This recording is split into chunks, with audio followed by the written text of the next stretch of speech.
أعوذ بالله من الشيطان الرجيم بسم الله الرحمن الرحيم الحمد لله رب العالمين والصلاة والسلام على سيدنا محمد وعلى آله الطيبين الطاهرين وعلى أصحاب الكاملين الراشدين. It says in the Qur'an in Surah Ar-Rahman in the beginning, Bismillah ar-Rahman ar-Rahim, Ar-Rahman, Alam al-Qur'an, Khalaq al-Insan, Allamahu al-Bayan. Allah al-Azim. That is the most merciful. He taught the Qur'an. He created the human being. The Qur'an is full of references to the importance of divine revelation and about dealing with and studying divine revelation. Indeed, the very first word that was revealed is the word Iqra, read. And the Qur'an is called after this Iqra. The Qur'an is what is to be read. Indeed, the Qur'an is the most widely read book in the world and one of the most treasured ones. We show respect to the Qur'an, we protect it from dust and damage, we write it beautifully, calligraphy was developed in this context, and we recite it beautifully. There are many beautiful recordings of Qur'an recitation.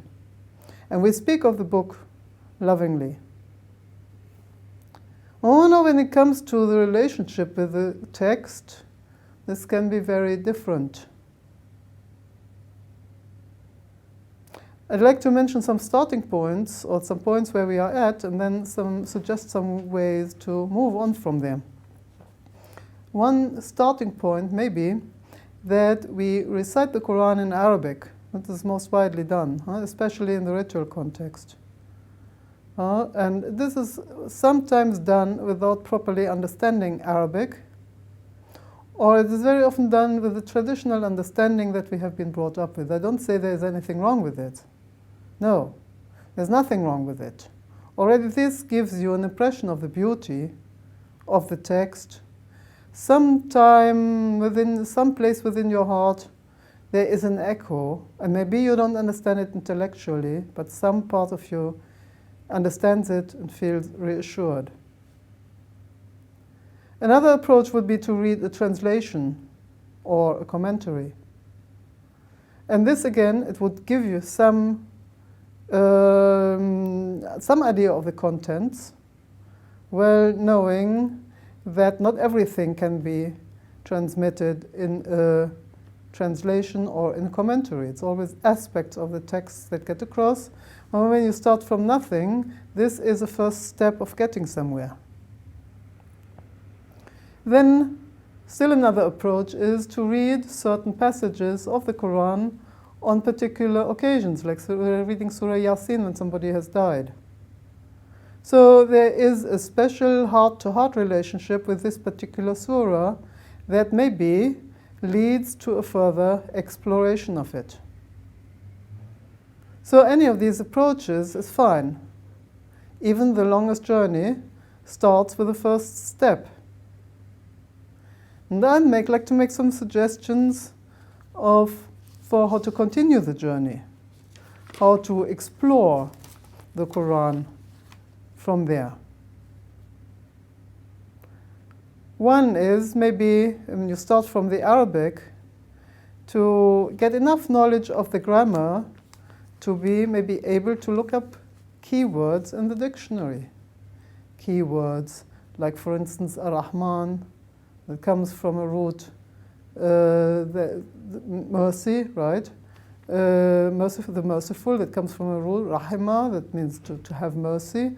That is also related to the word for womb. That is like it has an association with motherly love. It does have a part in the concept of mercy. Like a mother is merciful to her child, Prophet ﷺ said, even more merciful is God to his creation. Another approach would be to read different translations and commentaries and think about them carefully. Another approach or another step would be to read the Quran, the Arabic, or the translation on the background of one's personal experience. Try to relate it to one's personal experience. A step that is necessary eventually, that is to discuss it with friends and with scholars. Don't feel shy when you read the Quran to ask questions. They may not be answered right away, but somebody else will come up with an answer maybe, or you'll find an answer next time you read, or the next time you read in 20 years' time. I sometimes like the idea to read the Quran like a letter that you received right now. And we will notice that as the relationship develops, that the Quran becomes more alive. In fact, in tradition, the Quran is often described as a person, like it's described as a witness that, who testifies for the readers on the Day of Judgment. But it's also like a person who is able to answer questions. It can become like a person who asks questions about your life, about your intentions, about your beliefs. Eventually, dealing with the Quran, developing a relationship with the Quran, might develop into some kind of permanent dialogue with the book and through the book with the author that goes along through our entire life. Whatever may be said about the Quran, this is what divine revelation means to me. Walhamdulillahi Rabbil Alameen.